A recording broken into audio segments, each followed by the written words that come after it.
We interrupt your regularly scheduled programming to bring you some breaking news. There's been reports all over the area of something crazy going on, something big. People's homes, their minds even, are being taken over by something called, what is it they're calling it? They're calling it Bad Movie Debate. What up, nerds? It's Bad Movie Debate with Jacob Babb.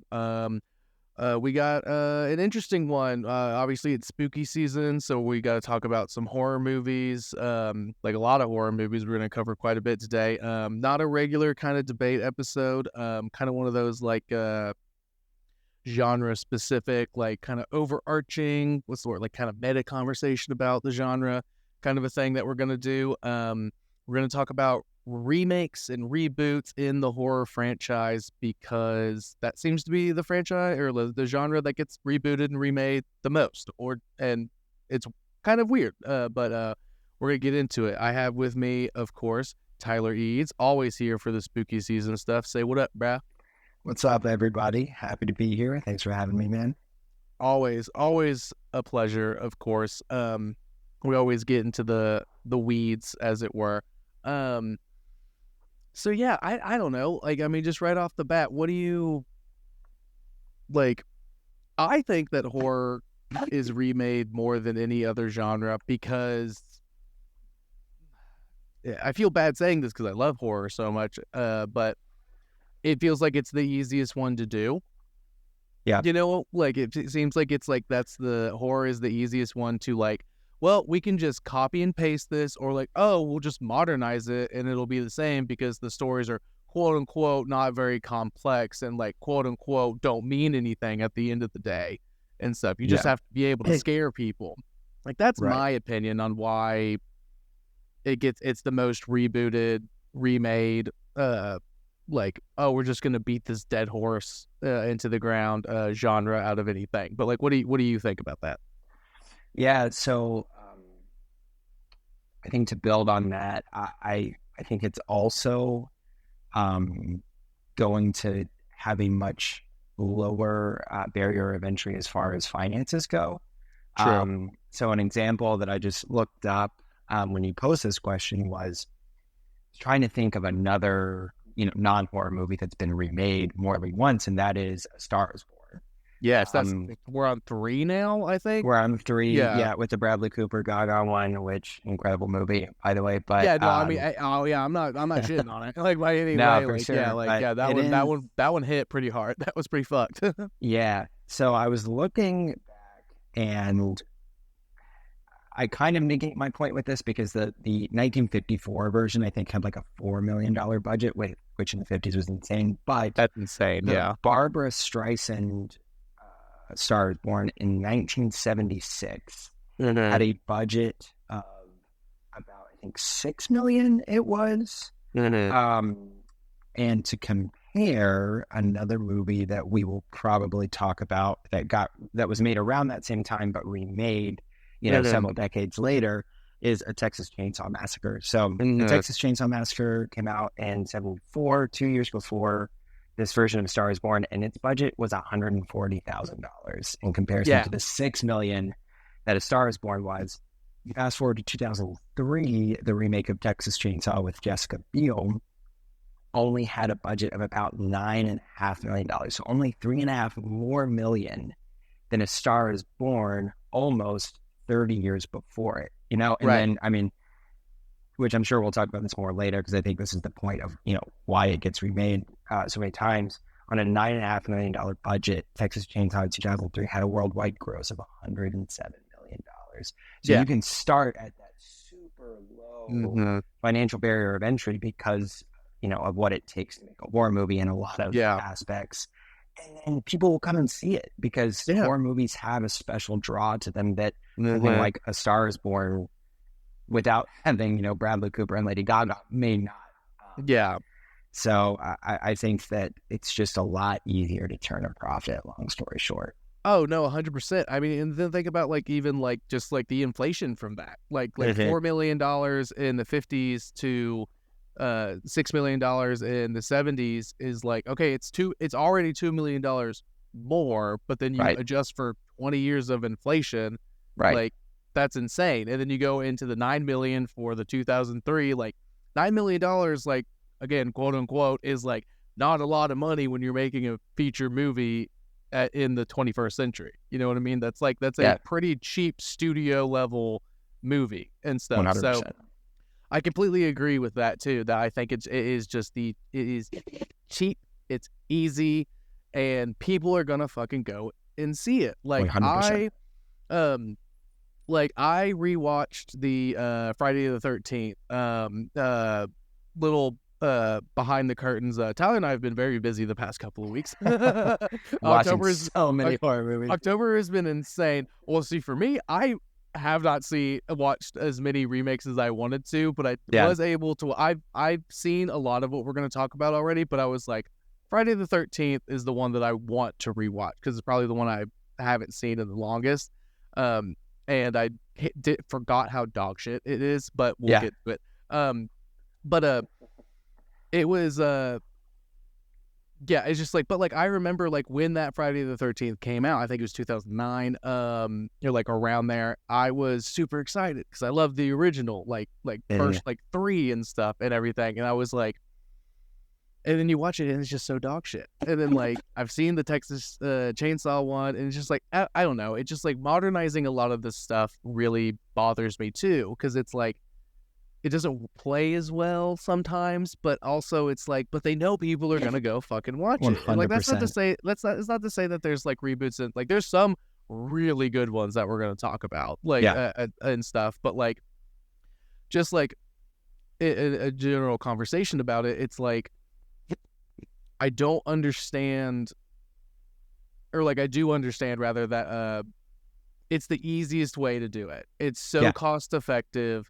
You're gonna make money, so much money off of it, and like you can write the most bland, boring thing as long as the serial killer, if it's like that, if it's like the slasher, as long as the guy is killing people with the machete or is doing the thing, or like the zombies are attacking like crazy and stuff, people are gonna fucking go see it because at the end of the day, those kind of movies are, you know, popcorn fun. Like they're just popcorn fun kind of movies. It's really easy to remake those. If someone told me they were going to, like, in 20 years from now, they're like, we're going to remake Hereditary, I would be like, what the fuck is wrong with you? How? Why? Yeah. There's no reason to do that. That would be the dumbest thing ever. So part of it is, too, is I do think they are making the right choice of, like, we're going to reboot a slasher movie or, like, you know, like, and stuff like that. Like, oh, the Evil Dead franchise is, like, going to get a remake, and, like, oh, now there's another one and stuff. Like, and, like those kind of work, like that kind of works and stuff. But like anything like Hereditary or like Midsommar, I mean, we both know, everybody listening should know that me and Tyler are huge A24 fans. So it's like if you're gonna try to remake one of those in the next 20 years, we're gonna fucking riot. Like we're gonna be on the picket line, like protesting these movies like passionately. So I will give them that it's like if we are gonna remake these things, we're gonna remake the ones that like can work. But I feel like a little. Oh, go ahead. Sorry, I think to your point, Hereditary is not, and Midsommar, things like that. You don't really have a canvas to create a sequel to those. No, all of these other movies that we're talking about have multiple sequels, too many sequels. You know, and I think when you have a type of movie, to your point, these slashers, these things that, you know, are pretty, at the end of the day, despite being, you know, really intense, gory, whatever, are really just popcorn fun.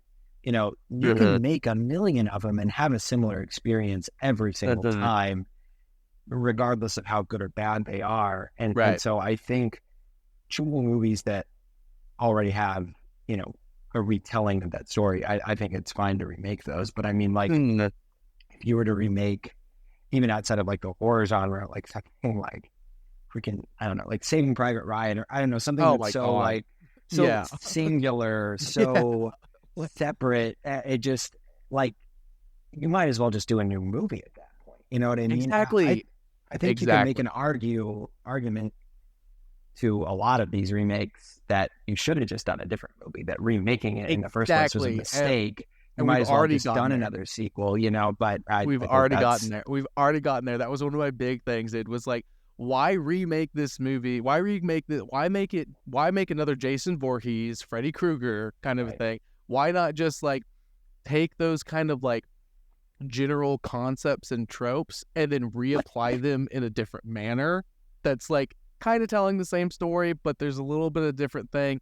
Add some extra plot points, take some different plot points away, like add a little bit of a different twist and stuff, and you got a popcorn horror movie that everybody loves. It is 100%. Like, oh, that's an instant classic. Like that 100%. Is a cult following forever, and then you can make a million fucking like sequels after that, and like people will be jazzed about it.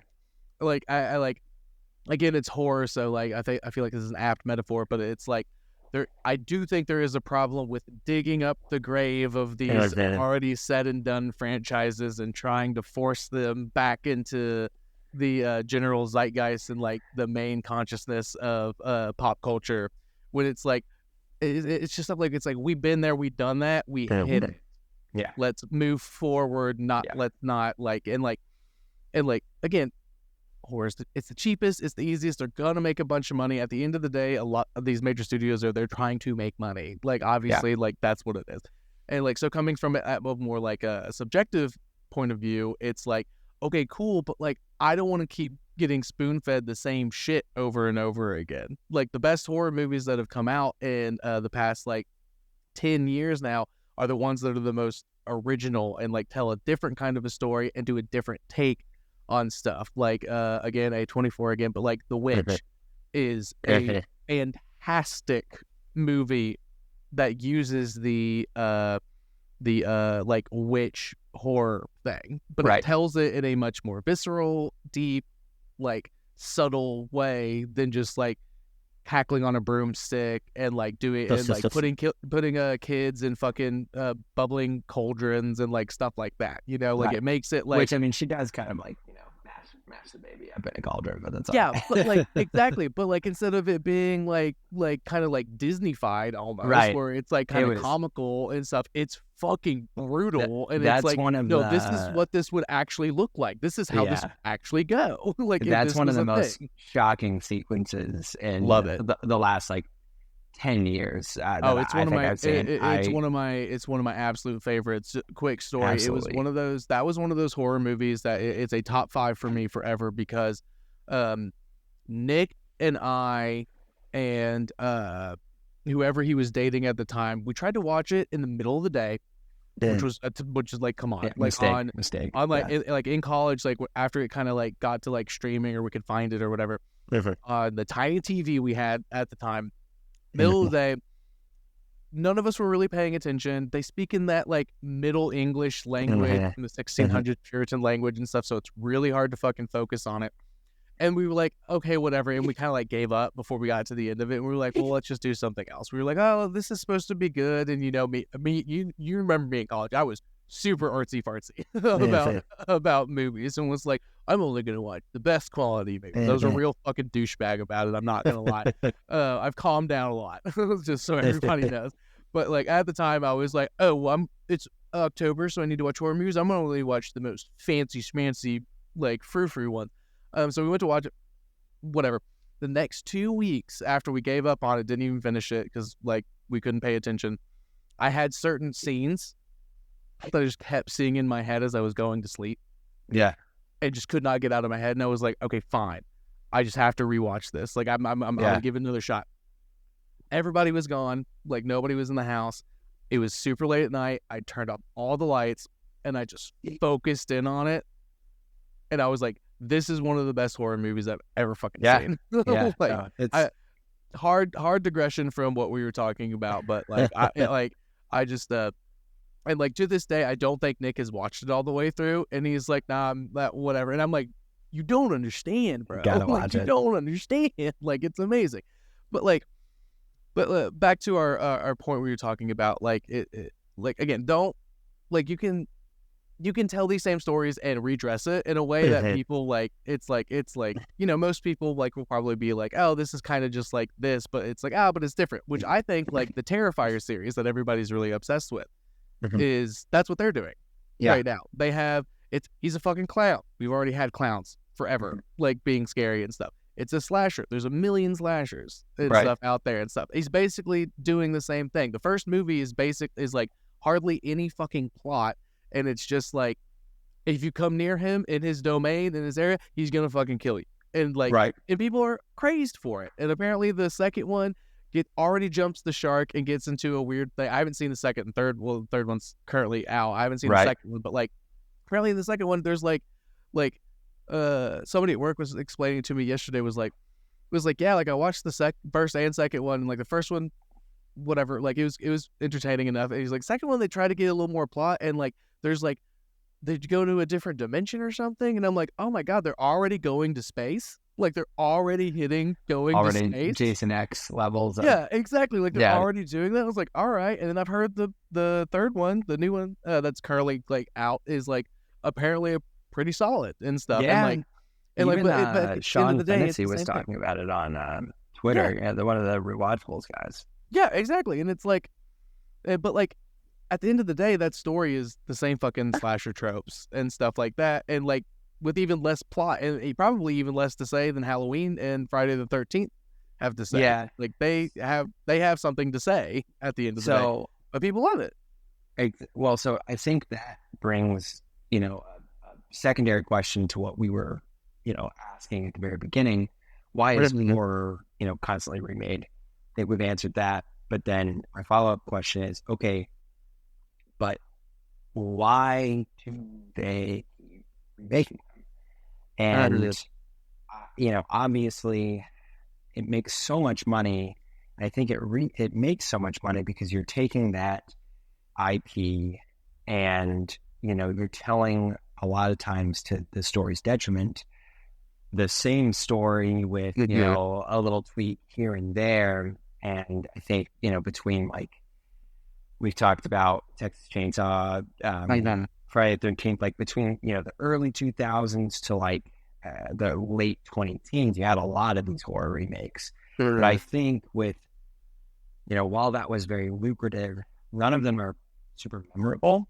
Yeah, and I think 100%. Horror is taking that same formula nowadays of taking IP that people are familiar with and making a story to bring in a lot of viewers because they're familiar with the IP. I think A24 is actually doing that, but with original stories. Yes, so, like you were saying, The Witch, obviously people are super familiar with a witch and how it ties into folklore and things like that, but they're telling an original story. So people are showing up to that movie because they're familiar with the IP, but they're staying and they're remembering it because it's a good movie. Another, I think, very good example is I admittedly have not seen Pearl or Maxine yet, but X is one of I haven't favorite. seen Pearl or Maxine yet either. It's I'm going to do it by the end of this month for sure. I have to for sure. But X is a combination of like Friday the 13th and Texas Chainsaw with some other themes in there. But that is IP that people are familiar with. There's an older couple that's mad about these young people, having sex, and they kill them. Yeah, they're doing drugs, they're having sex, and they're being punished for it, which is like that's what Friday the 13th, and then you Friday also the 13th. have the setting of Texas Chainsaw, pretty much. And like, I don't care. It doesn't feel like a ripoff to me. It's enough of an original story that I feel like I'm watching an old movie while enjoying these new ideas. And I think this new generation of horror is doing it right. Yeah, A24 is the new IP. Like, now people will literally just show up to a movie because it's A24, because it has created so many new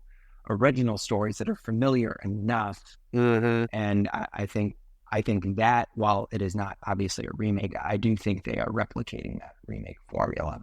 Exactly. Yeah, that's what I want at the end of the day. I want, like, you can remake the formula. Don't put Jason on it. Don't put Freddy on it. Like, don't their stories have been said and done, and I think, and like, we're good. Like, we're just genuinely good on those IPs and stuff. Michael Myers, we're good. We're done. 100%. We don't need to. We've tried that one 3 different times. Yeah, we've tried that.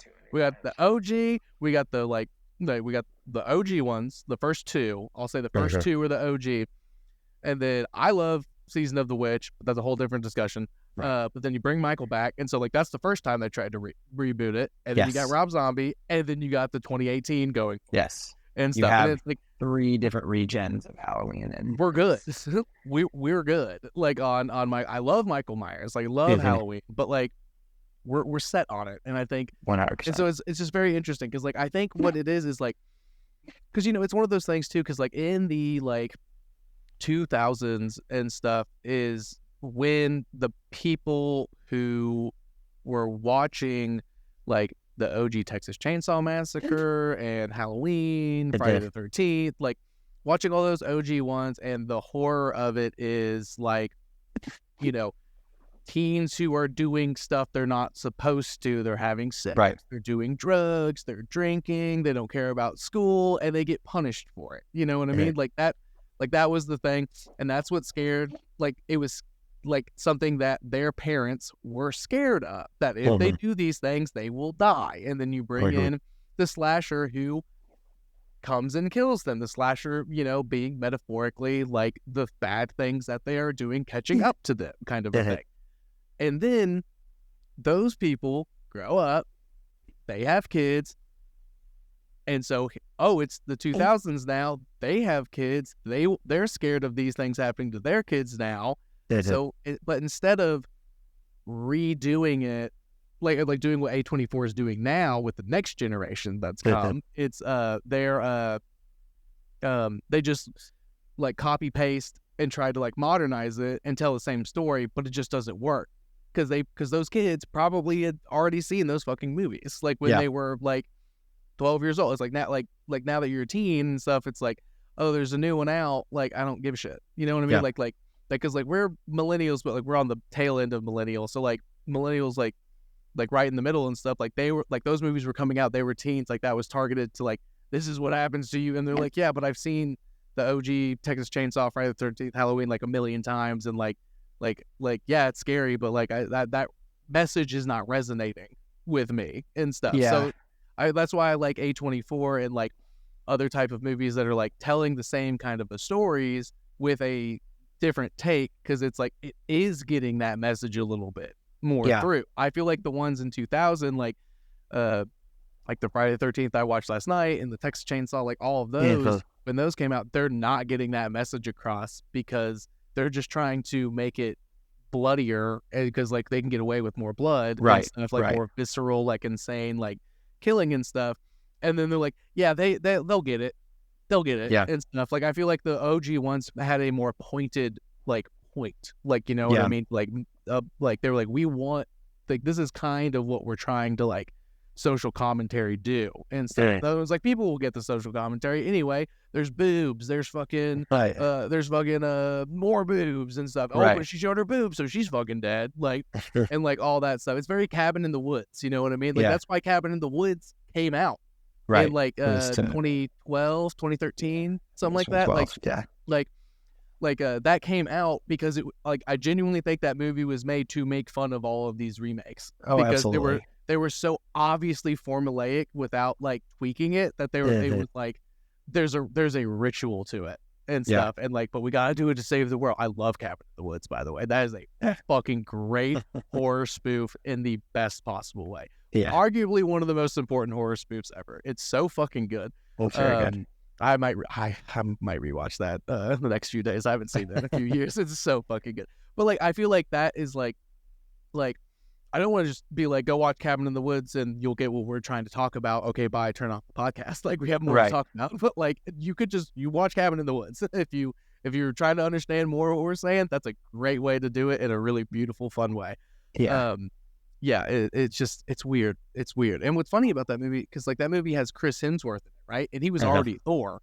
Like he'd already become Thor. And people were like, what the fuck? How is he in it? It's because that movie got in like pre-production hell. They shot the entire movie and he was like on the come up when he got cast in that movie. That's so interesting.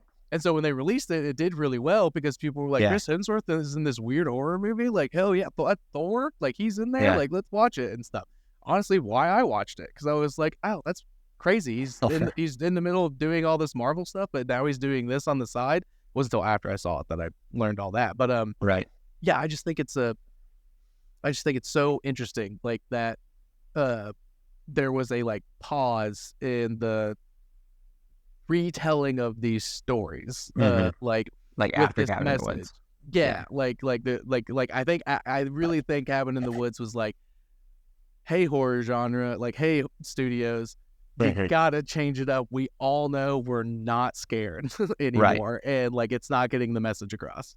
I will say though, so outside of retelling that message, I do think something that propelled the remake, renaissance in that time period we're talking about was not only like trying to get any messages across. I really think it was, because I remember this very vividly. I think it wanted to try and capture a new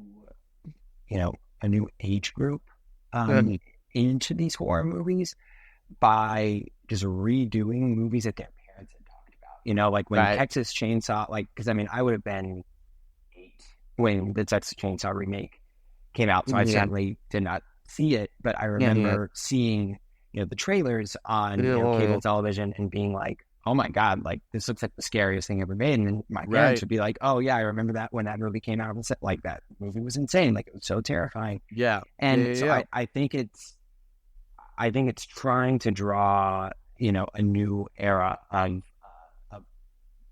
like a brand new audience that is coming of age.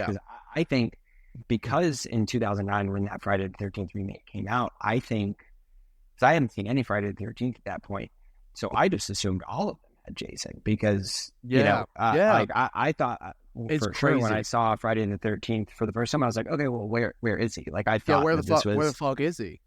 So I think it was just kind of using the cheat code of these kids and these teenagers already having an idea of what these movies were like without already seeing them, being like, oh, well, I'm certainly interested in the new version, because, when you're a teenager, when you're a kid, you think, well, certainly the newest version of this has to be better, right? Like there's no way, a brand new version of this is not going to be an improvement on the old one. So of course you're going to watch it. I think that's why they draw so many people in. Because do you really think I guess the horror heads, who love the originals probably are going to go see the remakes, but are they really that excited about them? Probably not. Like, are they expecting it to be a memorable, well done movie? I mean, no, because like they've had decades of sequels that have also despite how much I love to watch the Halloween sequels, and they're all garbage except for the first two. That's just how that is. Like they are objectively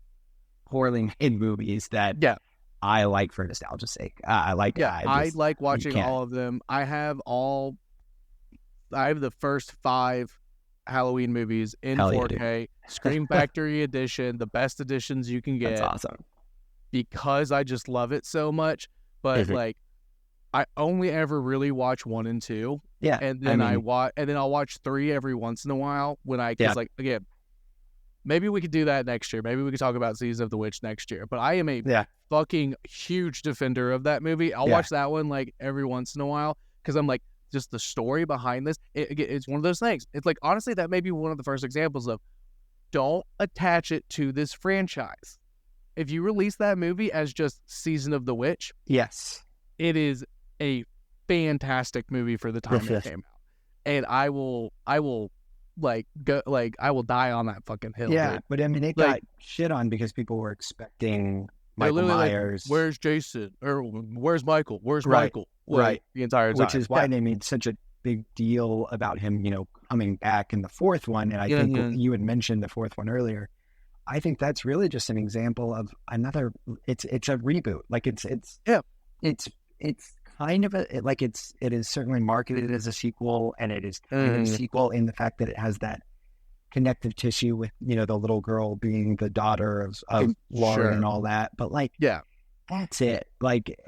Michael being the main villain, is certainly connective tissue, but it's really just a reboot. I mean, it's like, I think you could argue that it's like The Force Awakens in the fact that it's basically just Halloween 1, but not as iconic, not as good. Yeah, for sure. Yeah, The Force Awakens really got everybody jazzed up because it was very much like New Hope. Yeah, and stuff, and people were like, it's at the really time, well made, like it. Oh yeah, no, I again, it's certainly the not same. the not the time, but uh I like Force Awakens. I like Last Jedi. There's problems with Rise of Skywalker for sure. I enjoy watching. But like I'm a complete fucking Star Wars nut, dude. Yeah, like I will right. never talk shit about any Star. I can again. I have a whole fucking podcast. This whole podcast is about me finding the good or bad and stuff. I can defend any Star Wars thing that's ever come out, no questions asked. Right. So like, but like I remember watching, I like going and seeing, being like, oh my god, like there's another Star Wars movie coming out, and basically watching A New Hope. I came out of the movie crying because I was just so happy that there was new Star Wars, and it looked so good, and fucking Han Solo died, and I was like, oh my fucking god, this is so fucking crazy. There's Chewie. Oh my god, there he is. Like, I'm freaking out, dude. Like, and I feel like again, like that, but I feel like that, like. That reference definitely ties into like what we're talking about and stuff. Like I don't understand how, I don't know. It's just one of those things. It's one of those like studio interference things with the Halloween franchise specifically, because like the whole plan was we're gonna release Halloween and this is a slasher movie, and then they're like, and now our next movie is good. Like we're gonna franchise it, but it's gonna be almost like an anthology where it's right. And so now. Another Halloween movie is going to come out, but a different story. Michael's gone, and it's something about it's something that where like the climax happens on Halloween, like and then the studio interference. They're like, no, we made so much money on this dirt cheap fucking movie. Like you have to do a direct sequel. You have to do a direct sequel because we're going to capitalize on this. And fucking Carpenter's like. Fucking okay and stuff, and then they fucking put out a fucking banger, dude, and it was so fucking good. And they're like, "Can we go back to doing what we were originally gonna do?" And they're like, "Yeah, you killed him. It's fine. Like he's dead. No way we can resurrect him. Wink. Like nice. It'll be totally fine." And so then they do Season of the Witch. Everybody's like, "Where the fuck is Michael?" So then fucking Resurrection comes out, and like, here we are and stuff. And I just think it just like. It's just a very interesting thing to do, like trying to retell these stories. Like I love your point about A24 and like the witch. Like it's like everybody knows witches. Label. I think it's a marketing genius, like to just call this movie The Witch. Yeah, and then spell it in a weird way with two V's because they didn't have W's back then. Right, as like an actual like. Form of their language and stuff, and everybody was sold and was like ready to go. Yeah, but it's literally just the classic tale of witches that people have heard forever and stuff, and people love it. Again, top 5 for me. Like, I don't know. All right, let's So I think we have a pretty good consensus on like why this is the genre that gets remade the most, like what they're trying to do, pros and cons of it. Like again, like I think we're in a renaissance, as Ted Mosby would say. How I Met Your Mother, shout out How I Met Your Mother, of horror, and we're getting back to originality while still telling the same kind of stuff that scares people and stuff like that. Because like let me real quick, there was I haven't seen The First Omen yet, but I've heard a lot of people say The First Omen was fucking good. They were like, the Omen, the OG Omen is amazing, and they're like, and then The First Omen is the second best one. And I was like, fuck, I need to see it because I've seen like at least 2 or 3 of the sequels, and like was like, yeah, the first one's great, the rest is just weird dog shit. Yeah, but like apparently The First Omen is like solid as fuck and stuff. Have you seen that one? I haven't. I've been recommended by people I trust like vehemently about horror, and they're like, you need to watch that shit. And I'm like, okay, damn. So. I think we're even with like the major IP stuff, we're kind of we're getting back into a place of like some originality even with IP. So I think we're almost there. So that brings me to ask you before we talk about the list of things that the list of ones that we like and dislike. Yeah, I think we talked about the cons, but what outside of the monetary, gifts that these movies bring, do you think there's ever a true artistic reason for a remake, soft reboot, sequel that's basically a remake, however you want to call any of these things, because I do think there is a spectrum, of course. Because there's obviously shot-for-shot remakes, and then there's, kind of like the Halloween Force that we're talking about. Do you ever think there's an artistic reason to do it that truly makes sense? Honestly, I'm gonna say no. I don't think there is. I don't think so, because I'm sure. Again, I haven't seen every reboot and remake that's ever been and stuff. If we're gonna talk about I outright refuse to talk about the Vince Vaughn shot for shot remake of Psycho. Yeah, right. Can't do it. I don't have enough. This podcast doesn't need to be that long, and I don't need to get that mad today. I'm having a pretty solid day. So I've never seen it, honestly. I did, it seems like and it was a punishment to myself. I don't know what was wrong with me and why I sat through all of it. Good Lord God, that was a waste of time. That was just such a waste of so much money, so much. Anyway. Got jazzed up thinking. So then, but would you say? I don't think. Would you say that? So would you include The Thing in that though? Because The Thing is technically a remake, right? Yes, The Thing is technically a remake of a movie that was based on a short story and stuff. Yeah, you're right. That might be the exception to the rule, right? Because I might in my head, I'm thinking we were talking about all the 2000, the 21st century remakes and stuff. I guess those, no, absolutely not. The Friday the 13th, Nightmare on Elm Street, Texas Chainsaw, Texas, those, absolute Halloween, Rob Zombie's Halloween, I would say no on those. But The Thing, John Carpenter's The Thing, I think, because I've read the short story, because The Thing is amazing. That's Who Goes There, is that correct? Yes. Yeah. That is... Okay, you got me. Yeah, that one is because better artistic choice in telling of the original short story just in general, but also it's one of those things because it's in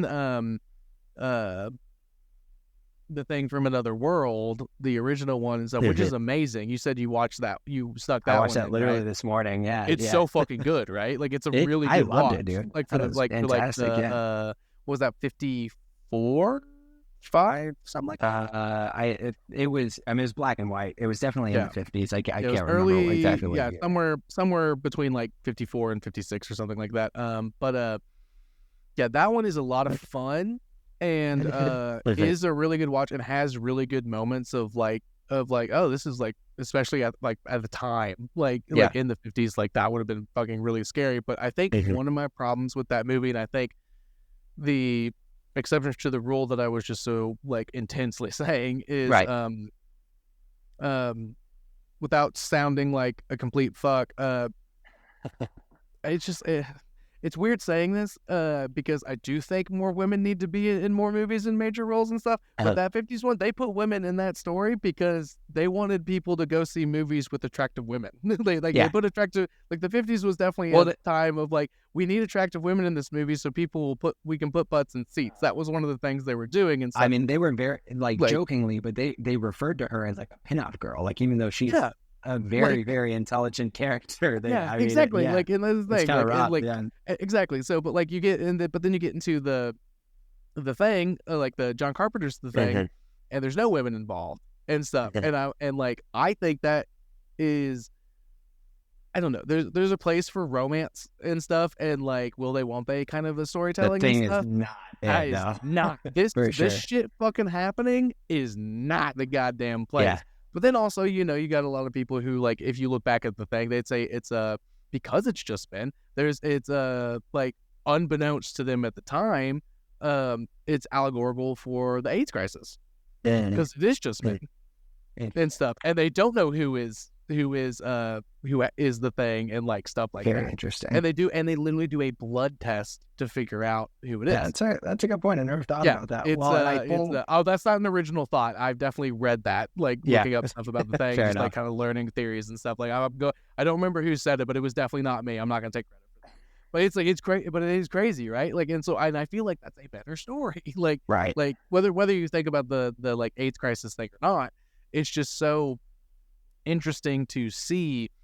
I like that there's like no potentiality of like I don't know. I'm also just like the damsel in distress thing comes up a lot in the Thing from Another World and stuff, and it's like, okay, but like like you said, like one of those damsels is a fucking smart person, like, and stuff, but because she's a woman, like, it's a whole thing. Like, I don't know. Yeah. So I think that kind of ties into to refresh the question. Mm-hmm. I don't know that there's ever a reason, and I agree with you. I don't think there's ever a reason to shot for shot, more or less. You know, there are gradients of that. Like Psycho is literally a shot for shot. While like Rob Zombie's Halloween has its own ideas, but also does like the first movie, like the original movie, in like the last 45 minutes. So like, I don't think there's really ever a reason for that. Yeah. But if you're willing to take IP, take an original story and be like, you know what, I actually think I can put my own twist on this and make it better, which I think John Carpenter's The Thing is like a full 2 to 3 points better than The Thing from Another World, in my personal opinion.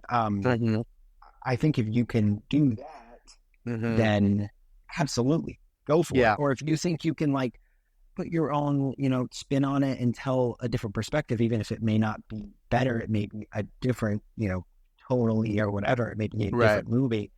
I think that's fine. But then that begs the question, is that truly a remake? You know what I mean?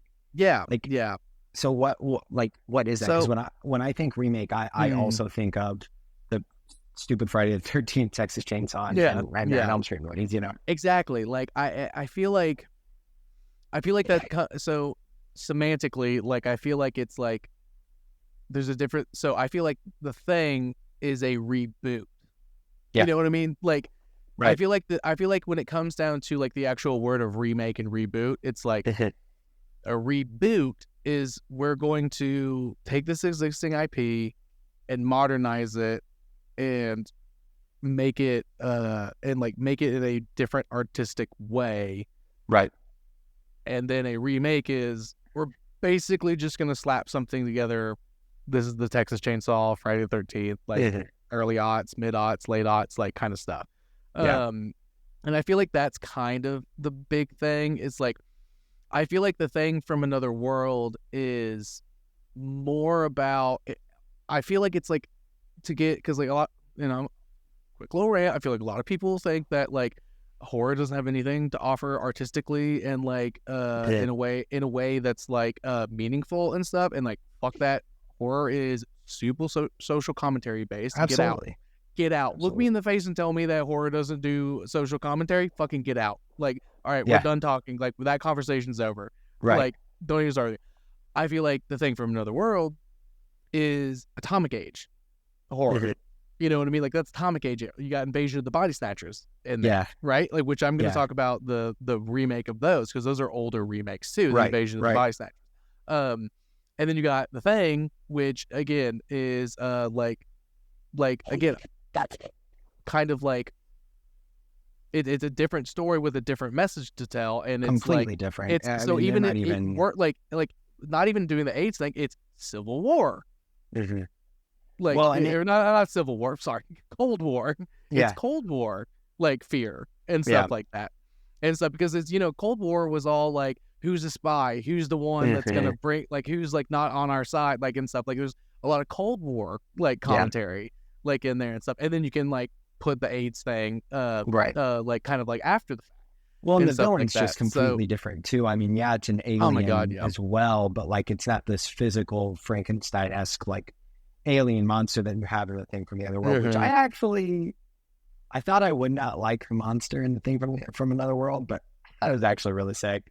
That's why really I liked told it. you. That's why I told you to just watch it, because I was like, I can't Yeah. hype up this monster too much, because like if you're not expecting it and like you're just Yeah. like, oh yeah, it's the thing, it's the one that John Carpenter like literally references in Halloween, like they're Right. watching it that night, and stuff like yeah, just watch it. He really likes this movie, and you'll see why. Like I was like, just watch it if you can. And so it's so fucking. I literally have a laser disc of it up on my wall. Like you know, nice, people dude. like display people display like records on their wall. Yeah, like I have a laser disc of Laser the thing disc. from Another World, because they're So about the sick. same size, and I'm like, oh perfect, I can just pop that up on the wall. That's so awesome. fucking good. I fucking love that. And But don't dude, worry, I really enjoyed it, but I do think that, you know, the thing is a good example of you can take that IP, you can take that idea, but do something different with it. You know, it can hearken and pay homage and all that fun stuff, but don't tell the same story, because even if you do it pretty well, and I mean there are varying degrees of that, even if you do it pretty well, like I honestly, and we can talk about this, you know, in a sec, but I think the Texas Chainsaw remake is actually a pretty decent horror movie. Yeah, but it's the whole time I'm watching the 2003 one, or Texas 3D, Texas Chainsaw Massacre 3D with Alexandre Daddario. I honestly have only seen the original and the Jessica Biel like 2003 one. So the 2003 one, I actually think it's pretty decent. You know, I think it's got some good scares. I think it has things going for it. But the whole time I'm sitting here and I'm like, did this movie need to be remade? Like the first one is so singular, so unique. That's why I haven't seen any of the sequels, because they're stupid and slapstick and, you know, and like comedies that from what I've read. And the first one, that's just going to make the first one not as scary to me. And the first one is so scary to me. And I just want that to live on. So I just think that if you're doing it in that like true remake fashion, I'm unless it's objectively a better movie, if the first one sucked and you were making it better, unless that is the case, I'm just going to sit there wondering why you didn't in the first place, you know? Yeah, exactly. Yeah, and I feel like with horror, it's a lot of the time it's like no, like this movie's already good. Like why are you doing this kind of thing? I feel like don't do this. Yeah, like I get kind of upset about that. Like when it's like, oh, we're gonna make this like the fucking the new Crow movie. And I haven't seen it. Bad. Why would you? I've refused to see it. Are you kidding me? Yeah. Like no, like there's no reason to remake The Crow.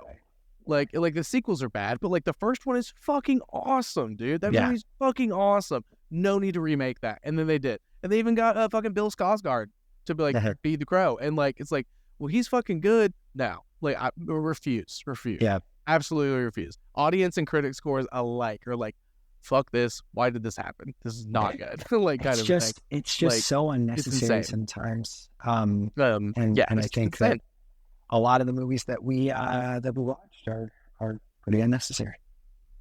100%. So I am gonna go back quick to we briefly mentioned Invasion of the Body Snatchers. That is another classic example of a 50s movie immediately being remade in like the 80s and stuff, and does have a different message and stuff.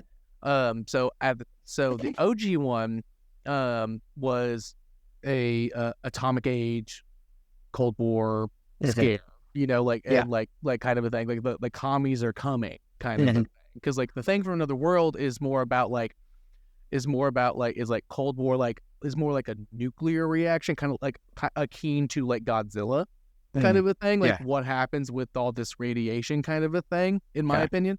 And then the thing is like, well, is a political Cold War kind of thing. Invasion of the Body Snatchers was the Red Scare, like the commies are taking over kind of a thing, which is funny because I watched an interview with one of the main dudes in it, and he was like, yeah, no, we never even thought about that.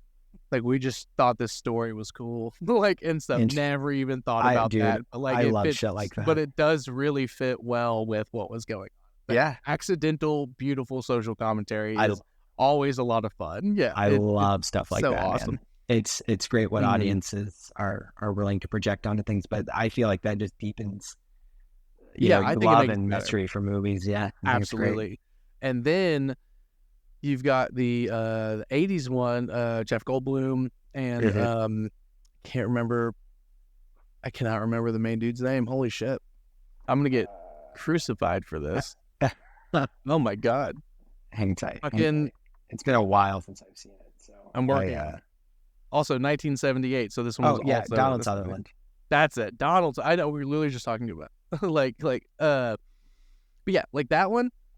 That one's all about like consumerism and stuff. That's about like people their bodies being snatched and like falling into like hardcore consumerism and stuff. And I hate that movie. You hate the Donald Sutherland? I hate the Sutherland Invasion of the Body Snatchers. I get it. I get why people love it.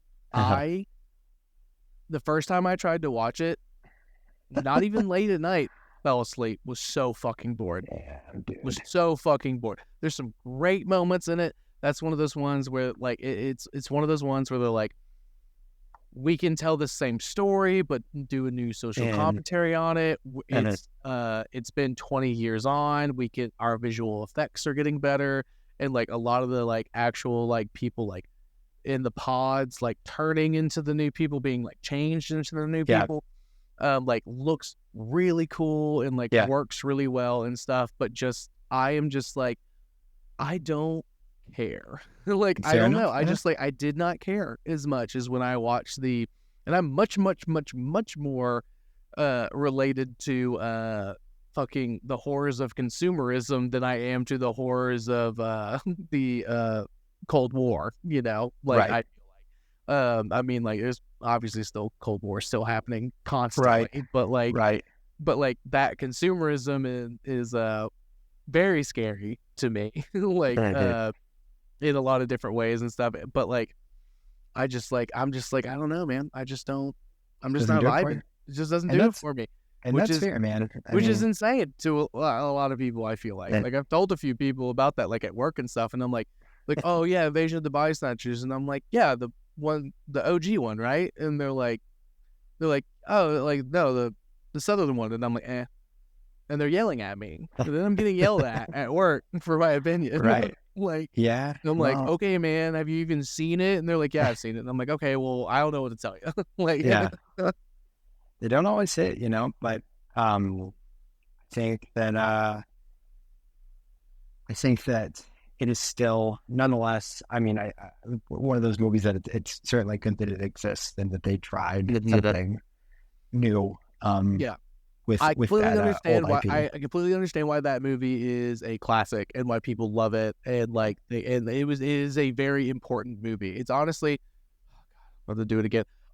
It's like my opinions on Nirvana. I don't give a shit about Nirvana, but I absolutely respect and understand that without them, I would not be listening to the music I listen to today. Right. And love so much, like, and everything. Like, that's how I feel about the Sutherland Invasion of the Body Snatchers. There's a lot of movies I would not be fucking seeing because that movie, if that movie had never come out. So I get it. I respect it.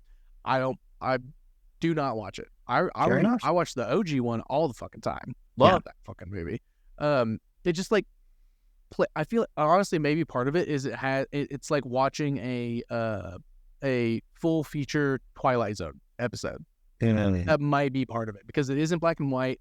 It's told in that way. It's shot similarly because it's the 50s. So like a lot of sci-fi was shot like cinematography wise, like shot a lot of the same ways. So like I absolutely love the Twilight Zone. So, you know, maybe that is part of it. And it's like the 80s or the 78 one was like shot like any other 80s or 70s movie was. And stuff, and I was like, well, but this just isn't as interesting, you know, like to me and stuff. So there's a lot of different reasons why, but I understand its importance. I mean, it is what it is. So we've been talking a lot of shit, I feel like, about remakes and stuff. What do you think is, even if it's not your favorite, what do you think is the best remake or reboot, whatever, that has come out in the past, you know, however long? I would say I will shorten the distance. I will say in the past like 20 years, what Yeah. do you think is the best reboot, remake of a like horror movie that like maybe should have not been remade, and you were like, actually, this kind of fucks. Like, Yeah. what do you think? I would argue two of them. One is one that I've already talked about a little bit, so I'll keep it short. I actually think the Texas Chainsaw in 2023, which technically that was 21 years ago, or 2003. But I think that is... Since 2000. Since 2000, there you go. I think... Because obviously... 21st century. Because obviously... Yeah, but I mean, but like there's some modern ones that are actually genuinely really good. But like, if anybody comes at me and is like, John Carpenter's The Thing isn't a good movie, you can just stop listening to this podcast. Like, I don't give a shit. I want more followers, but I don't give a fuck. If you have that opinion, don't even talk to me. Don't even listen to me talk. Obviously, that's the number one answer. Yes. Right. But I do think that the 2003 Texas Chainsaw is actually pretty good. I have a lot of notes on it. A couple of the big things. I find that Leatherface in that movie is legitimately terrifying. I think he is honestly just as... I don't think the mask is as scary, but I do think he is like maybe 1 point lower, but fairly like relatively the same amount of scariness to the first Leatherface. You know, the way he runs, just all of it, it really ties up.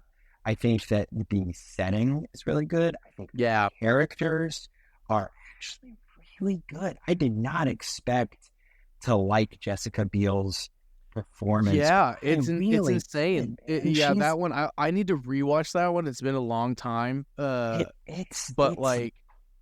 is genuinely shocking how much I like cared about the people who were getting like chased by Leatherface. Like I was like, fuck, dude, like this is actually working a little bit. Yeah, like I'm not gonna disagree with that. I think it's really good. I actually find the way that they get themselves in the situation to be a little more fun. Like, can you remind me of that? I remember certain scenes, but like plot points, I don't know. How do they get there? So instead of, in the first one, there's a bunch of graves getting dug out. They're checking out the grave of I believe their grandfather or their uncle.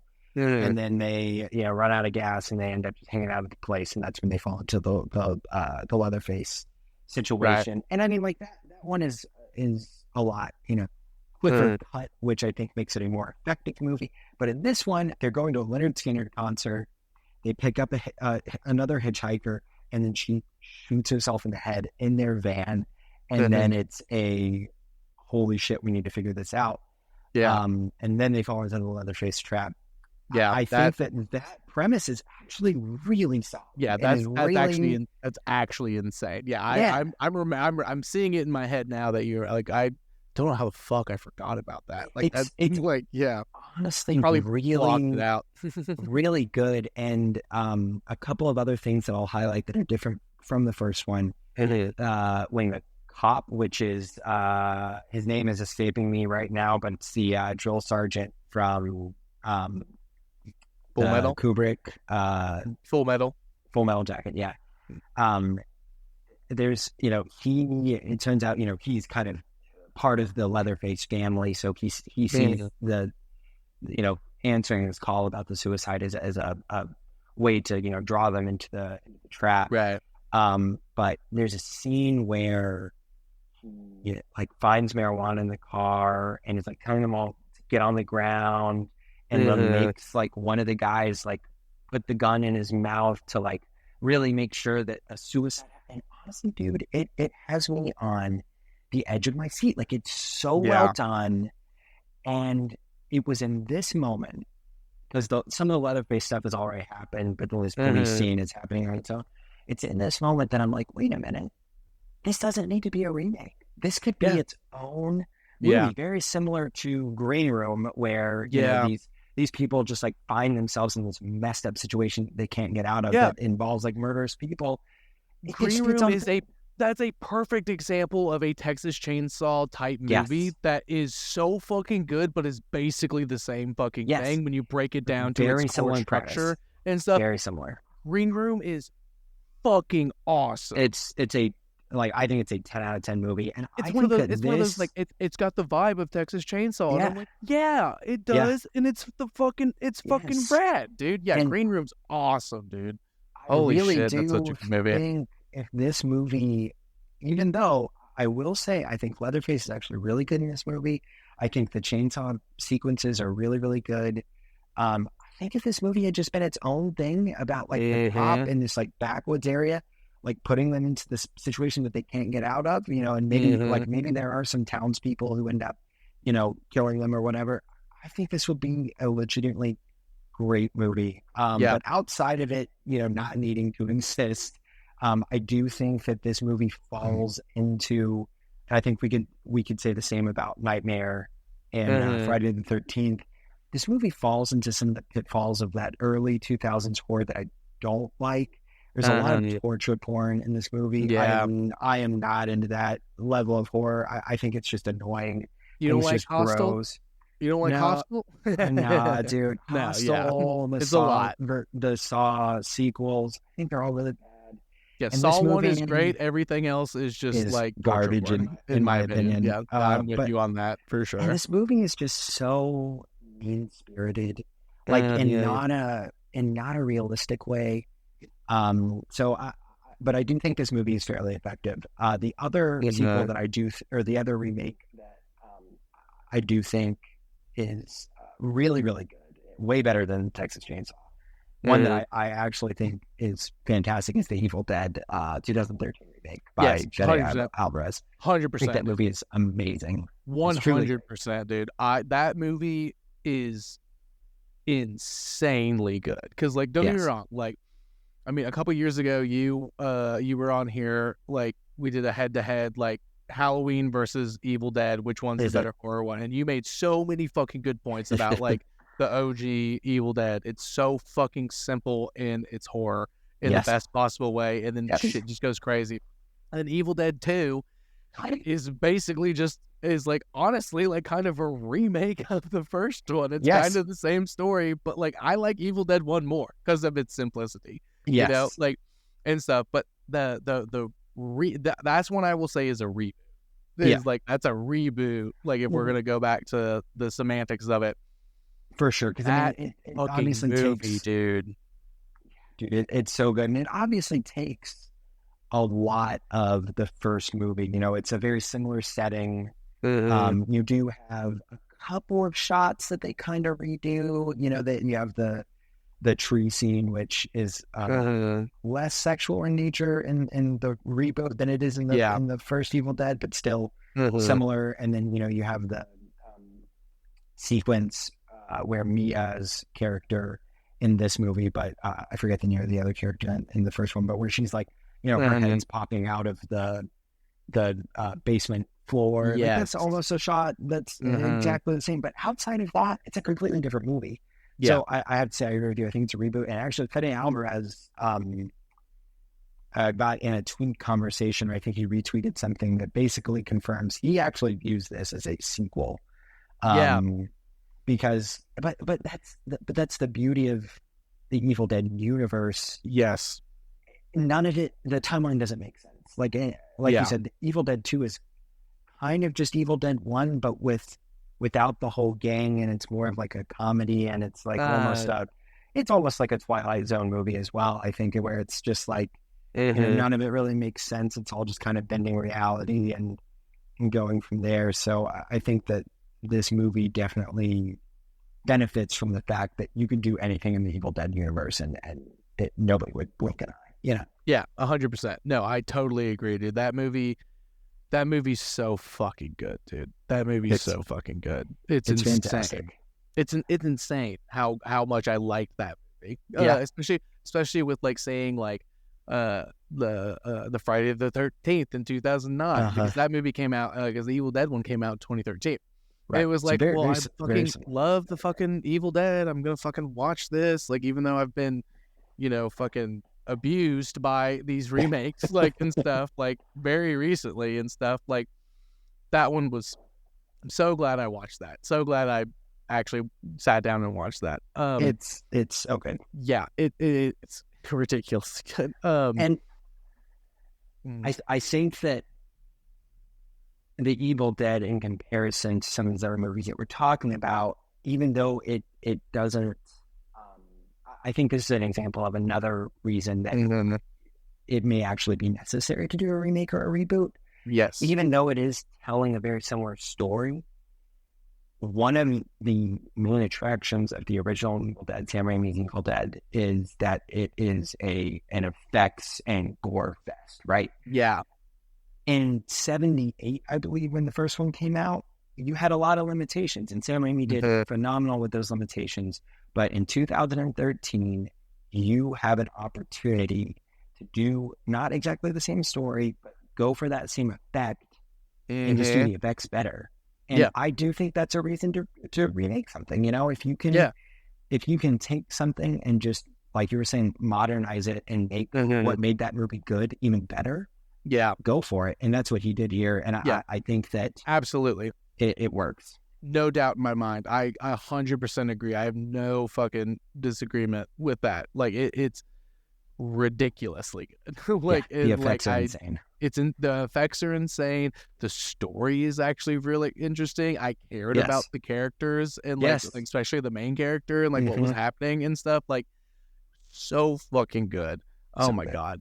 And I think the premise is really interesting too. And it's it's a little bit new. She's there to get through her withdrawals and stuff. It's great. Exactly. Yeah. Like that. Like take on it was really fucking cool. Yeah. Like very that, interesting. It just works. It just works so fucking well. Like that was one I was not mad about, like by any means. So I will say one that is not in the 21st century, but I would be remiss if I didn't mention Bram Stoker's Dracula, the Coppola Dracula. Is 100% the best Dracula movie that's ever been made. Wow. 100%. I have reread that book more than any book I've ever read in my life, and like 5 times, and that is the closest like adaptation you could ever get. Even with Keanu Reeves, like people talk shit about him on that movie and stuff. No, he nails it. He nails Jonathan Harker in that movie. That's exactly how Jonathan Harker is, dude. And like fucking Gary Oldman. Oh my fucking god. I mean, like oh my fucking really god, dude. Fucking everything about that movie absolutely fucking slaps. But hell yeah, dude. If we're gonna get into a couple that are modern ones, 21st century ones, the first one that the first one that came to my mind that I was pleasantly surprised by, and is a little bit more of a deep cut, I think, for some people. The new Suspiria movie was fucking awesome. The OG one is fucking sane in the best way. You're talking like that bright red blood kind of thing, like that. I love that bright red blood. Like I love watching old horror movies, and it's like that, and it's like it's not the like modernized like high fructose corn syrup like with like the dye, and it like actually is like a maroony blood red and stuff. That like it's just straight red blood and stuff. That OG one is so fucking good.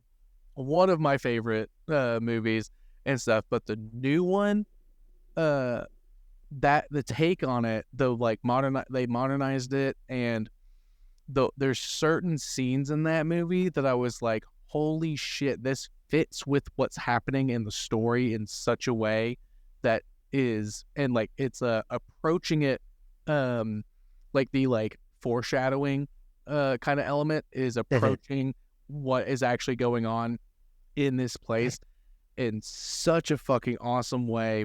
And then the end of the new one like is a little bit different in a way that I'm like, oh my god, are they gonna make more of these? Like, are they gonna make another one? Like, there's like a little bit of a thing, like, oh my god, they can actually make more.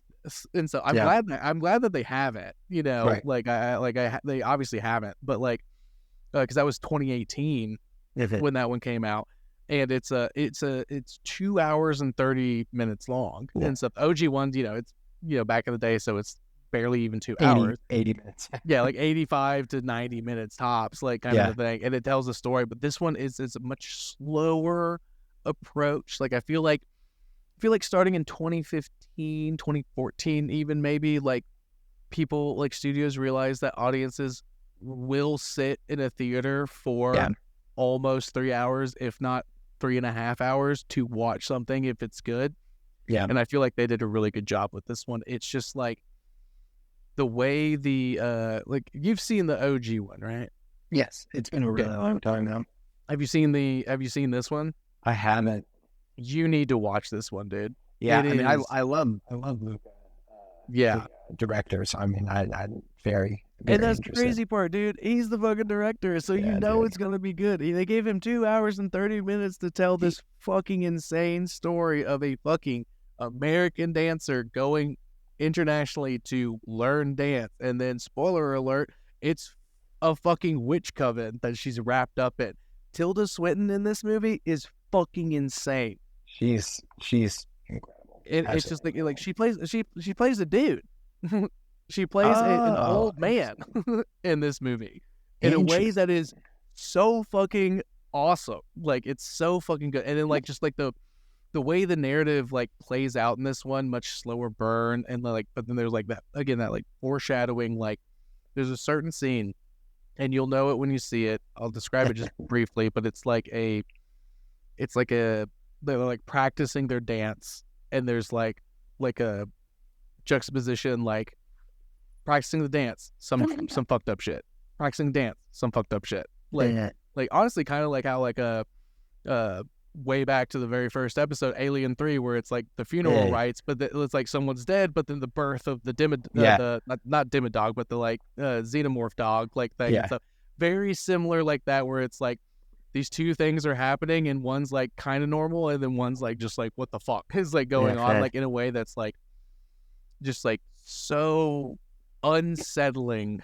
Even like, because I was like, I know what this movie is, like, you know, like this is like a direct like we are remaking this movie and stuff. It's like it's gonna be the same story, like kind of a thing, but it was, the approach for this was so fucking insane.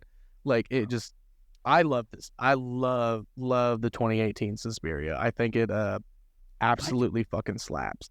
Then I think I'm gonna say just to throw a second one in there too that's really good is the fucking Ring, dude. With Naomi Watts. Yeah. Way back in 2002. Yeah, holy dude. Fucking shit, that movie scared the fuck out of me. Oh god, dude. Oh fucking.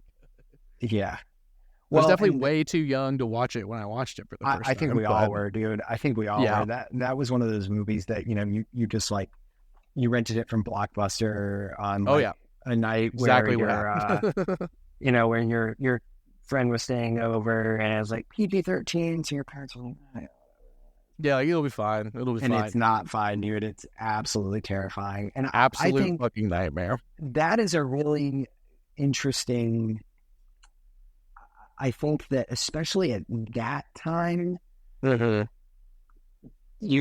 bring, you know, foreign film often to the United States, sometimes like people remade stuff, especially within horror, because a lot of people weren't gonna watch it with subtitles, weren't gonna watch it otherwise, you know. And sometimes that doesn't work, other times it does. But I think that this was certainly an example of it working, because obviously, I would consider The Ring a horror classic, you know. Yeah, exactly. And like this, like The Grudge, obviously is like another one of those where it's a Japanese horror that got remade for American audiences and stuff. And like that one's really good too, but I think The Ring hits it a little bit better. Like for the like bringing it over and Americanizing it, I think it works a little bit better and was a little bit scarier and stuff. Like The Grudge fucking scared the shit out of me too. But like, of course, I think The Ring was just, there was just something about it, and then it was such a staple. Like for how long? Like I think we just got probably been about like 6 or 7 years now where people have stopped doing the 7 days like on the phone thing. Like we just stopped doing that. Right. You know what I mean? Like we just stopped recently. doing that. like within the past 6 or 7 years. Like so that bit like was around for like 15 years. Like people were always doing that shit, like and stuff, and it was always fucking awesome. And like fuck, that movie's insane. And then the fucking like the weird VHS thing. Seen so many people like parody that just like for fun with like doing like the most random bullshit and stuff. And it's like it just like became such a like part of the like general zeitgeist and stuff. Like just like feel like it's stuck with people a lot more. Like again, don't get me wrong, it scared the shit out of me. Like I was way too young to watch it, so like maybe I'm a little biased on it, but it was just so fucking good. Like I fucking loved it. I loved it. I mean, I think it's fantastic. Have you seen that? Is it Japanese? Ringu? Is that Japanese? Ringu, yeah. Mm-hmm. Have you seen that? I have not. Mm-hmm. I have. It's really fucking good. Like it's just like a what's the fucking the Grudge, the OG Grudge. That I don't Ju-on. Hold on. OG Grudge. Yeah, Ju-on the Grudge. Yeah. That like they're both like, don't get me wrong, not shitting on the Japanese versions by any means. They're fucking amazing too, but like the Americanized versions, just because like when I watched them, because I watched those first when I was young, right? And again, like you said, like was like not interested in subtitles at the time. Now I watch everything with subtitles. Yes, like for sure. Right? Yeah, American or not, like I just have to. like English speaking or not, I just have to. Yeah. Yeah, like obviously the OGs are really great too, and like these are ones like it's like they're being remade for American audiences, so they don't have to fucking read, and it just I just think it works so fucking well. No, I think The Ring is definitely a horror classic to at least our generation. I think. Yeah, our generation for sure. So real quick, what do you think is one of the worst remakes you've seen in the past few years? It doesn't have to be from the past few years, but what's one you finally bit the bullet and watched and you were like, oh God, like, oh my fucking God, dude. Because I have one that just came out and I'm fucking pissed about it. Damn. Okay. Well, I would say I'm not the biggest, like, I think the original Nightmare on Elm Street is very, very good. I understand how iconic Freddy Krueger is. Yeah. But New Nightmare is good. New Nightmare is the best sequel that's related to the OG franchise. Yes. And like, and I mean, I would give it, the original Nightmare on Elm Street, like obviously a classic rating. 100%. But 100%. Nonetheless, I'm not going to dig deep on those sequels like I will with like Halloween. I'll watch several of the Friday the 13th sequels, and I'll watch all the Alien sequels, so on and so forth. But Friday the 13th or Nightmare on Elm Street, not as interested. So I will give that as a little bit of context for this movie. Maybe I'm wrong just because I'm not a super fan going into it, but I legitimately thought the Nightmare on Elm Street remake from 2010 I think it is my least favorite movie I've ever seen in my life. Like ever. It's dog shit. See, it is absolute hot garbage. Shit. It's egregiously, so it's not aggressively bad like a Lifetime movie or anything like that, but it is so uninspired, and on the risks that it tries to take, it falls so short. I don't know when the last time you saw this movie was, but I just, it's been a while. So as a refresher, and one of my main points is they make, which it's obviously like implied that Freddy Krueger in the original series is a child molester, right? That's the whole that's the whole thing, right? But in this one, it not only talks about it a lot more, but he molested the children, the teenagers that he's trying to kill in this movie when they were children, and they start to remember, and it tries to talk on this theme of like repressed memories and things like this, but it's doing it with the canvas of a slasher, and a slasher like Freddy Krueger is like kind of a goofy guy in the original series. It is not the fucking place to be talking about repressed memories of childhood sexual abuse. And it tries, and it does it with a very bad writer. It does it with poor direction, and it's just gross. It is legitimately just in poor taste. Like, it's like they're like, how can we make this scarier? Make it, explicitly about child abuse. And it's like, this ain't it. No. I think that aspect was bad. I think Freddy Krueger looks terrible. They tried to basically make Robert Englund's Freddy Krueger with just a different face. It looks bad. And then the acting is some of the worst acting I've ever seen. It turns out, I didn't realize this because I'm not much of a CW series guy, but all of the actors outside of Rooney Mara have like a significant history of being in like CW series like Arrow or The Flash or Yikes. It just feels like you're watching an episode of like a very bad episode of Riverdale, like that that Cole Sprouse clip where he's like, I don't know if you haven't noticed, but I'm weird. I'm one of the weird guys. It just oozes that energy the entire time. Yeah. And then also everybody's dressed like they just watched a My Chemical Romance video for the first time. And it's just gross. That's so funny. So God, damn, you hate this movie. You're not wrong about any of this. It's all fucked. I hated it so fucking much. So I watched it on a plane, and That's even better. Usually movies that I watch on the plane are going to get an extra star because I can't look at my phone. I can't be distracted. So I'm inherently going to be a lot more focused. So if I hate a movie on the plane, I really dislike it. And I absolutely hated this movie. That's so much, dude. I hated it so much. It was so bad. Oh my fucking God, dude. That's so funny. Yeah, that movie fucking sucks, dude. Yeah, I'm with you on it. I've only seen it the one time forever ago. And yeah, I think, speaking of repressed memories, I think that like those details were definitely a part of it. Nice. It was definitely hitting it for me because it's like, God, that movie fucking sucks. Dude, it's so bad. And there's also no, like, there's no kills in it. Like 3 people. And they're not, like, they do not take advantage of the fact that it's now 2010. You can do some crazy effects things. Like they don't recreate or do any new, like, I mean, some of the kills in the original Nightmare are hard to watch. They are intense, They're really insane. Yeah. Like, I mean, the Johnny Depp sequence, they literally had to invert that room. To spray the blood out of the bed upside down to create that effect. Which is ingenious and so fucking rad. Why would you not take advantage of a bigger budget and better access to things like and they just didn't anything that they could have possibly done well, they just dropped the ball on it. They just don't completely ambivalent to creating a decent movie. So hate that movie, dude.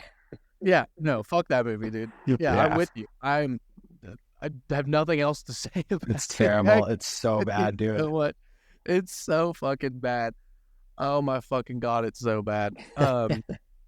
Jesus Christ. So mine. I'm gonna preface this with I love Stephen King. I'm a truther. I love him. He has some trouble with endings. For sure. He does. And I mean, he just writes so much. Sometimes they don't land. It comes to mind, but that's okay. Yeah, he didn't have to do. They could have gotten out of it a different way for sure. And it would have still had the same impact, Yeah.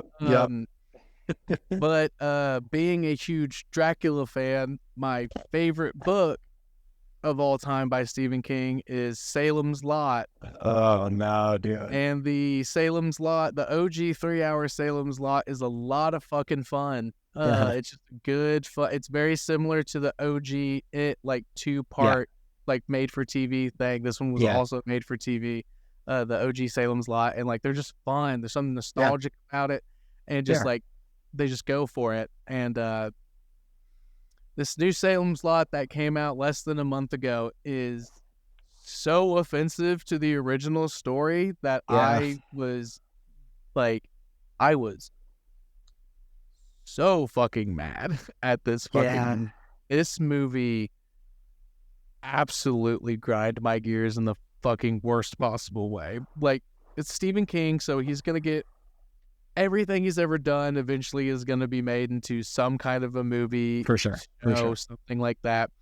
They're gonna beat him into the ground and remake all of this stuff over and over again. And I get that. The first It movie, the new It movie, when they broke it up, they were like, we're gonna tell it chronologically. It'll be the kid, and then the second one's gonna be the adult. The kid one's really good. The adult one doesn't work as well for me. Yeah. But like, those were pretty good remakes of that story. Like, I like that. Don't get me wrong. They don't go into the cosmic turtle in any of them, and it's insane because that's the best part. It's one of the most insane best parts of the fucking novel. Like, they reference it, never fucking go into it. I'm waiting for them to go into it. Really would love to see it. But this New Salem's Lot.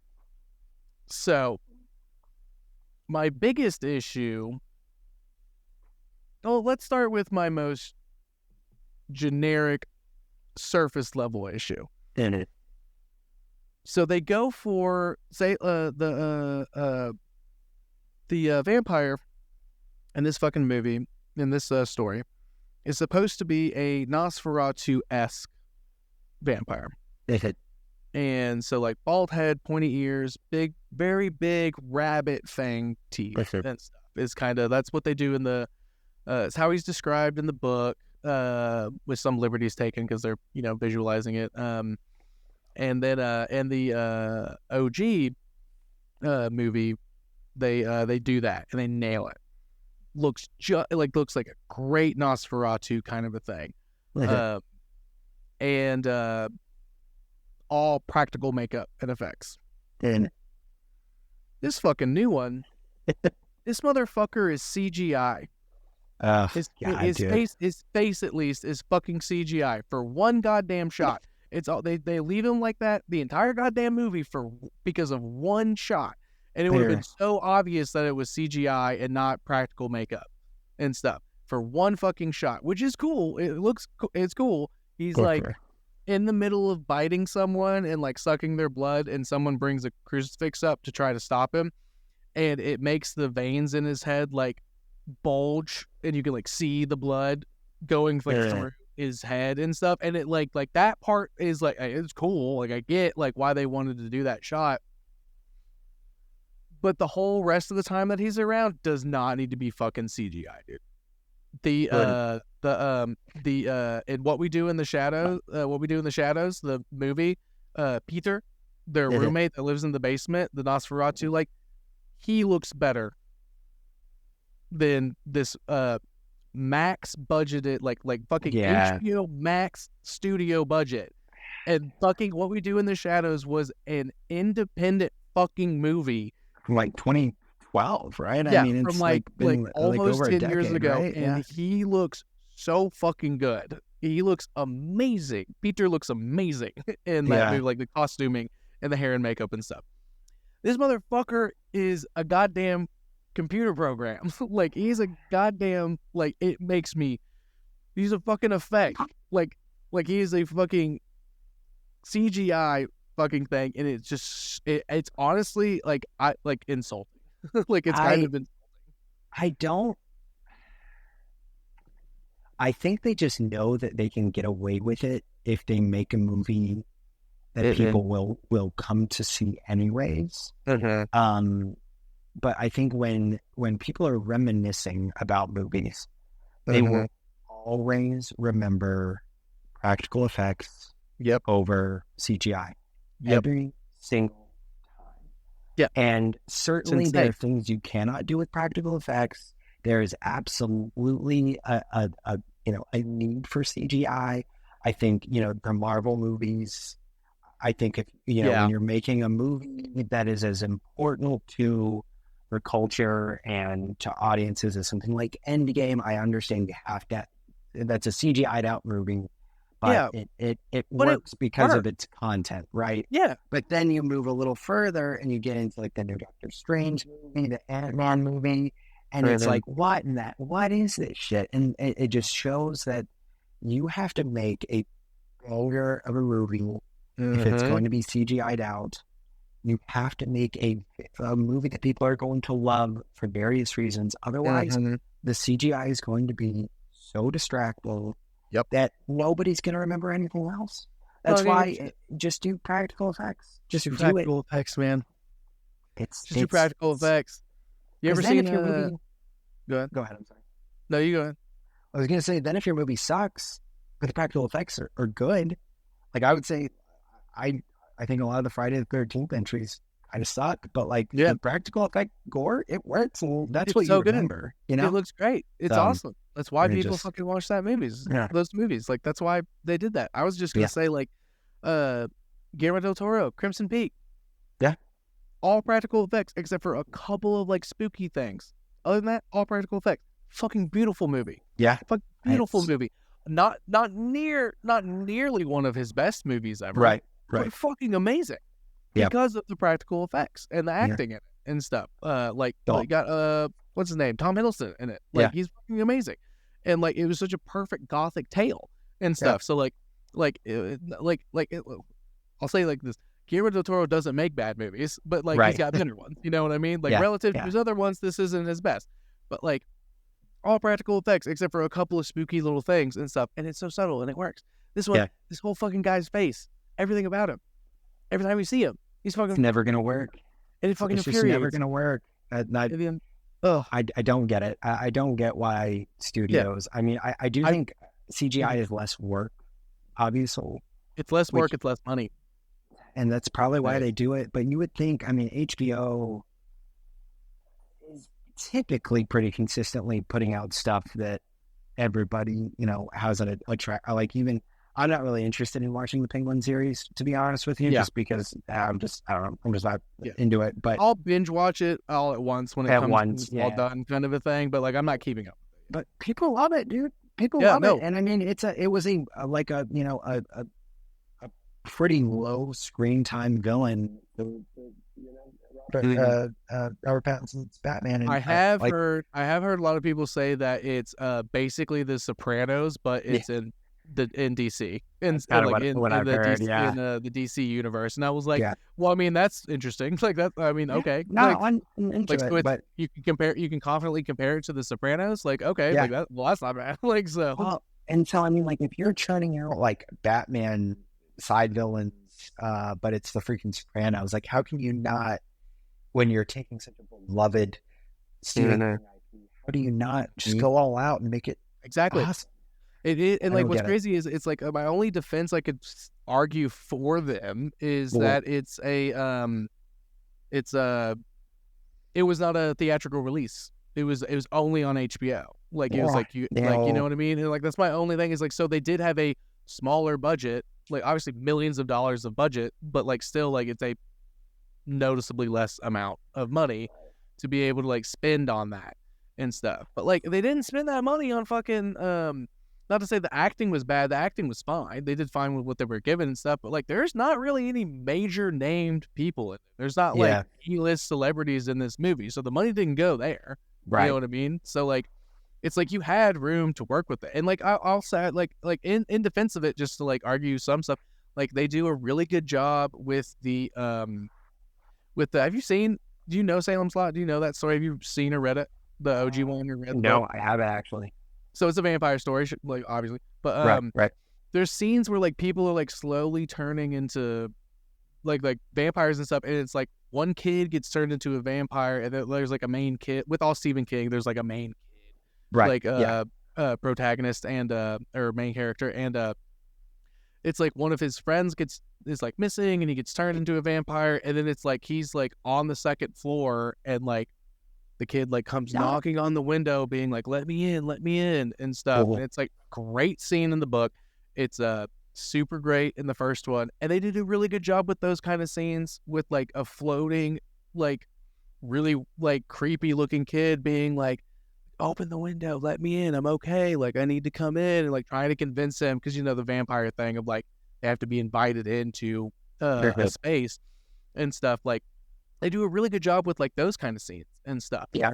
But like my main issue with this fucking movie is the book is such a perfect slow burn in the way that the fucking OG Dracula, like Bram Stoker's Dracula book is. It's a slow burn, and it's like the first 3/4 of it, the first 75% of it is what the fuck is going on? Like, what the fuck is happening? Like, it's pretty obvious. Like, it's like there's a vampire thing going on to the reader, but like the characters are like, they're taking time to like figure out like, why are these people missing? Like, there's some weird new people from Europe opening a fancy antique store, and they're living in like what is like known as like the haunted house on the hill and stuff. Like.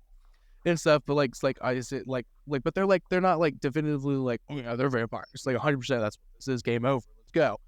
But that's what they do in the movie.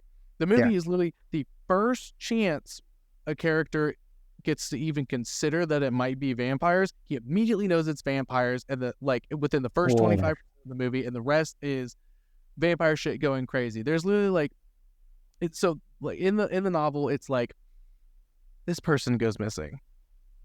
This person goes missing. This person goes missing over a long period of time. You have the main character who is like slowly building a relationship with a girl in town and stuff, like because he's like a writer coming back to his hometown because he needs some inspo for his next novel. She's reading one of his other novels, and like they like strike up a relationship and stuff. It's a slow build of a relationship and stuff. And this one, they immediately hit it off. They immediately are dating and like into each other and stuff.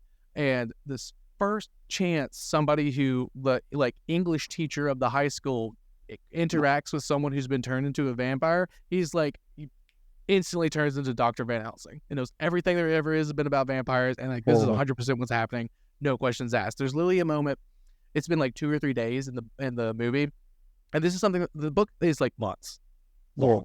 Like, there's a scene where he's the main character is like running after someone who got turned into a vampire to like try to like the girl like trying to stop her from running away because they need to be safe in the church or whatever. And he there's a shot of him. She gets away. Shot of him, and like somebody that's in the church still is like you got to come back. You got to come back. Like and stuff. And like it wide shot. He's in the middle of the street, and there's like 30 vampires in the street and like 10 more like on the roofs of the building in front of him, and it's been like 5 days, like tops, like it's been like a few weeks, like maybe tops. It's like one kid goes missing, and then it jumps to like, oh, like a week later they're still looking for him, and then the rest of it happens in like 4 or 5 days, and it's just so fast. I'm like, so this whole town got turned into vampires instantly, and one person knew what was going on and told 2 people, and like everything goes to fucking shit. Like it's just like the beauty of the novel is that it's like there's like a prologue where it's like the main character and the kid in Mexico waiting to hear reports of people stumbling upon Salem's Lot and realizing it had been taken over by vampires and it had been essentially turned into a ghost town and stuff. Like they get out. And like that, like that's like it's like a few pages of them like trying to get as far away as possible, and then it jumps back to like, here's how this slowly started to happen. And the whole point of it is like, this place got slowly taken over by vampires. A couple people made it away. There was nothing they could do, and they're just waiting for people to be like, I haven't heard from my sister in Salem's Lot in a while. I'm going to go visit. And then like that person, and like until like people start to look into it and realize that's what happened because they could not get the message out and stuff. This movie is fucking, oh, some kids went missing. Oh my God, there's vampires. Here's the last 75% of this movie where we're fighting vampires and freaking out. And also the vampires fucking CGI. And it's just, oh God, it made me so fucking mad. It like, oh, it made me hate my favorite Stephen King novel. Like, it was so fucking bad. Some cool shots, some cool sequences. The writing, the acting was good based on like the way the story was written and stuff. but I was just like, what a. And the worst part is Stephen King executive produces it, obviously, and like signed off on it. And I'm just like, man, he doesn't give a shit though, dude. He doesn't give a shit, dude. He And doesn't. I hate that he doesn't give a shit. He likes his art, and then if people are willing to take his art and make money out of it, as long as he gets some, I don't think he gives a shit. I mean,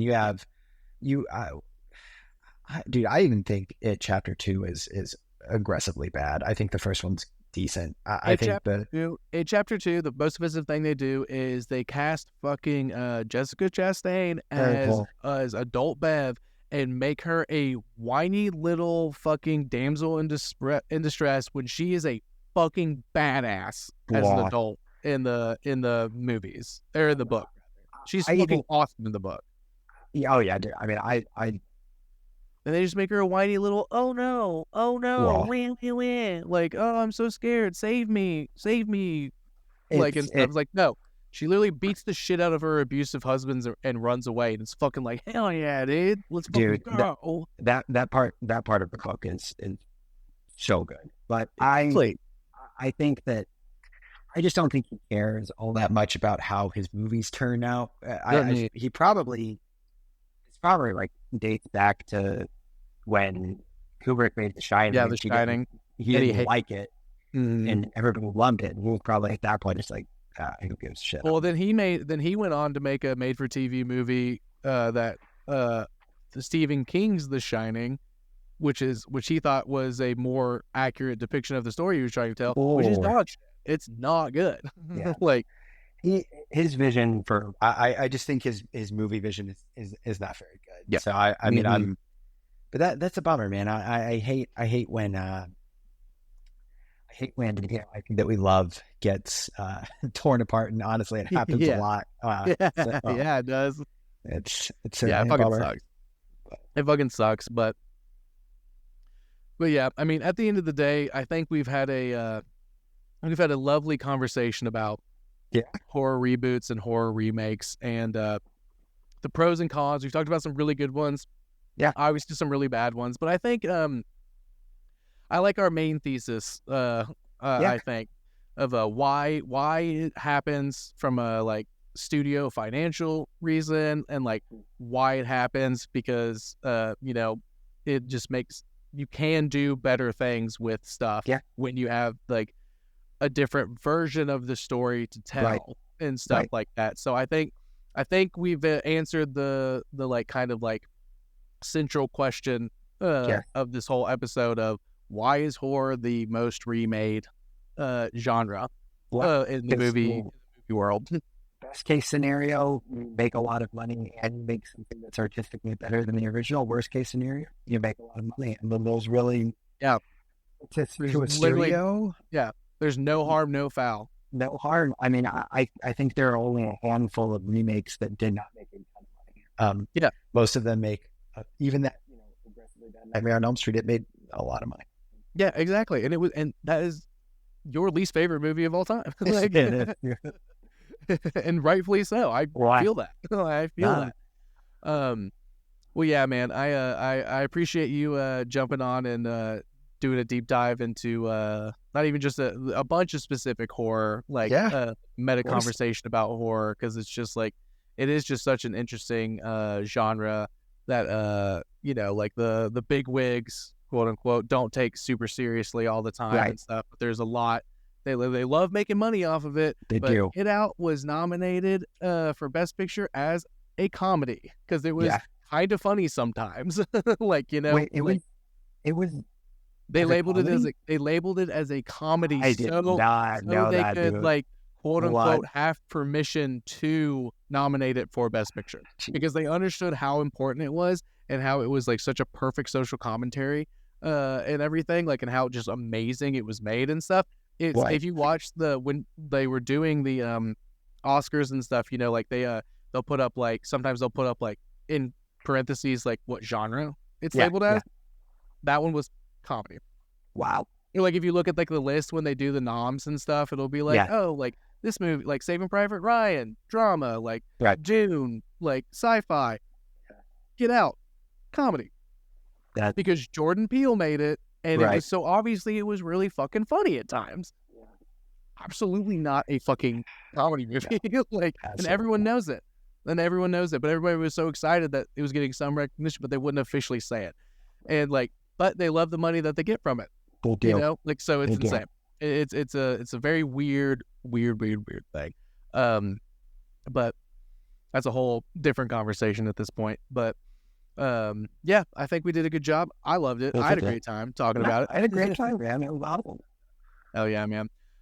Before we get out of here, is there anything you want to, not that like, you know, like people on podcasts are like, oh, is there anything you want to plug and stuff? And it's like, yeah, like I'm doing this cool thing, like, and you can listen to this or watch this show and stuff. Like, most people on here, we're just living our normal lives and stuff. So it's like, hey, is there anything you want to plug or point people to? Like any good music you've been listening to that you want to shout out or anything like that? Yeah, man. I think the new Engine Wendell record is really good. It's called Manning Fireworks. Oh, hell yeah.